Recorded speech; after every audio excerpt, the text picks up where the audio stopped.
ആകാശം അതൊരു യുദ്ധക്കളമാകുമ്പോൾ ശത്രുവിൻ്റെ കണ്ണുകളെ അന്ധരാക്കാൻ നമുക്കൊരു മിന്നൽ പിണർ വേണമായിരുന്നു.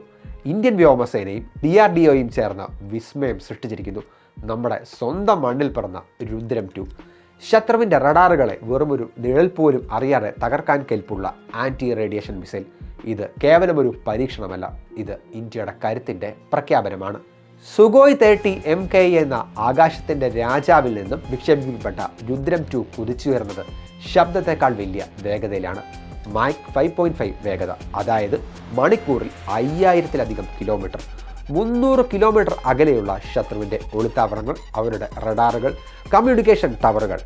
200 കിലോഗ്രാം ഭാരമുള്ള പോർമുനയുമായി ഈ മിസൈൽ ലക്ഷ്യത്തിലേക്ക് കുതിക്കുമ്പോൾ തകർന്നു വീഴുന്നത് ശത്രുവിൻ്റെ പ്രതിരോധ കോട്ടകളാണ്. ഈ മിസൈലിൻ്റെ പ്രത്യേകത എന്താണെന്നറിയാമോ?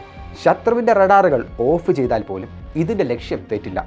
ഇതിലുള്ള അത്യാധുനിക പാസീവ് സ്റ്റിക്കർ സാങ്കേതികവിദ്യ വഴി മുൻപ് ശേഖരിച്ച വിവരങ്ങൾ ഉപയോഗിച്ച് അത് ശത്രുവിനെ കൃത്യമായി തേടിപ്പിടിക്കും. 3 കിലോമീറ്റർ മുതൽ 15 കിലോമീറ്റർ വരെ ഉയരത്തിൽ പറക്കുന്ന യുദ്ധവിമാനങ്ങളിൽ നിന്നും ഏത് കഠിനമായ സാഹചര്യത്തിൽ നിന്നും ഇത് വിക്ഷേപിക്കാൻ സാധിക്കും. ഹൈദരാബാദിലെ research centre Imarat, Bharat dynamic limited, Adani defence എന്നിവരുടെ കൂട്ടായ പ്രവർത്തനത്തിൻ്റെ ഫലമാണിത്.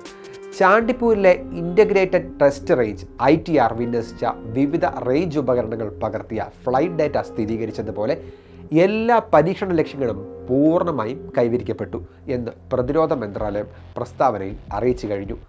ഇന്ത്യൻ അതിർത്തിയിലേക്ക് കണ്ണും നട്ടിരിക്കുന്ന ഏത് വ്യോമ പ്രതിരോധ സംവിധാനത്തിനും ഇനി ഈ പേര് കേട്ടാൽ ഒന്നും ഭയക്കേണ്ടി വരും: രുദ്രം 2.